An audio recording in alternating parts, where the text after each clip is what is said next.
The doom of Sodom. Now the two angels came to Sodom in the evening, as Lot was sitting at the gate of Sodom. When Lot saw them, he stood up to meet them and bowed down with his face to the ground. And he said, Now behold, my lords, please turn aside into your servant's house and spend the night and wash your feet. Then you may rise early and go on your way. They said, No, but we shall spend the night in the public square. Yet he strongly urged them. So they turned aside to him and entered his house. And he prepared a feast for them and baked unleavened bread, and they ate. Before they lay down, the men of the city, the men of Sodom, surrounded the house, both young and old, all the people from every quarter. And they called to Lot and said to him, Where are the men who came to you tonight? Bring them out to us that we may have relations with them. But Lot went out to them at the doorway and shut the door behind him and said, Please, my brothers, do not act wickedly. Now look, I have 2 daughters who have not had relations with any man. Please let me bring them out to you, and do to them whatever you like. Only do not do anything to these men, because they have come under the shelter of my roof. But they said, Get out of the way. They also said, This one came in as a foreigner, and already is acting like a judge. Now we will treat you worse than them. So they pressed hard against Lot, and moved forward to break the door.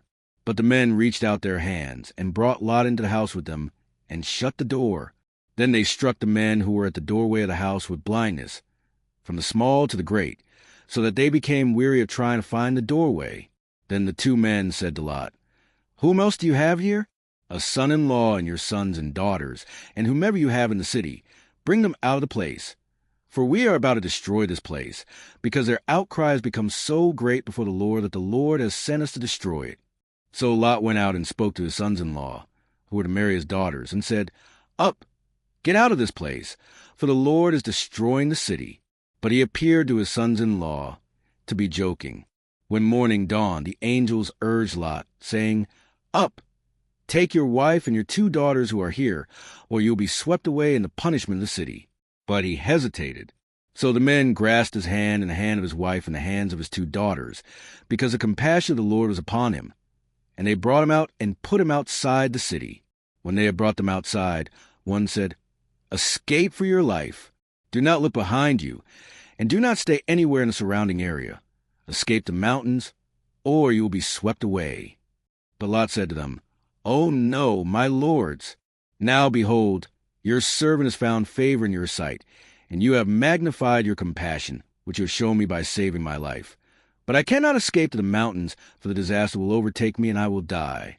Now behold, this town is near enough to flee to, and it is small. Please let me escape there, is it not small, so that my life may be saved.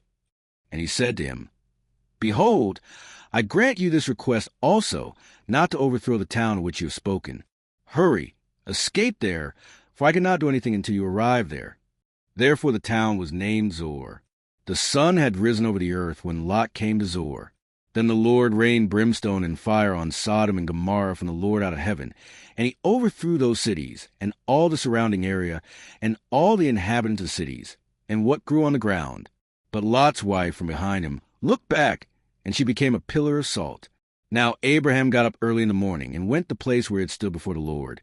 And he looked down toward Sodom and Gomorrah, and toward all the land of the surrounding area. And behold, he saw the smoke of the land ascend like the smoke of a furnace. So it came about, when God destroyed the cities of the surrounding area, that God remembered Abraham, and sent Lot out of the midst of the destruction, when he overthrew the cities in which Lot had lived, Lot and his daughters. Now Lot went up from Zor with his 2 daughters and stayed in the mountains, because he was afraid to stay in Zor. And he stayed in a cave, he and his 2 daughters.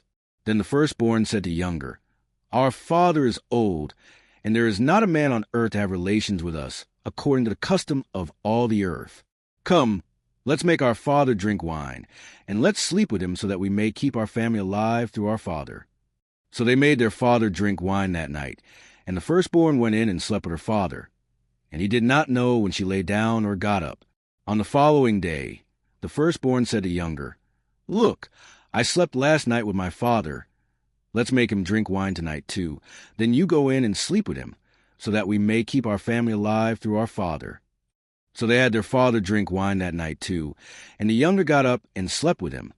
and he did not know when she lay down or got up. And so both of the daughters of Lot conceived by their father. The firstborn gave birth to a son, and named him Moab. He is the father of the Moabites to this day. As for the younger, she also gave birth to a son, and named him Ben-Ammi. He is the father of the sons of Ammon to this day.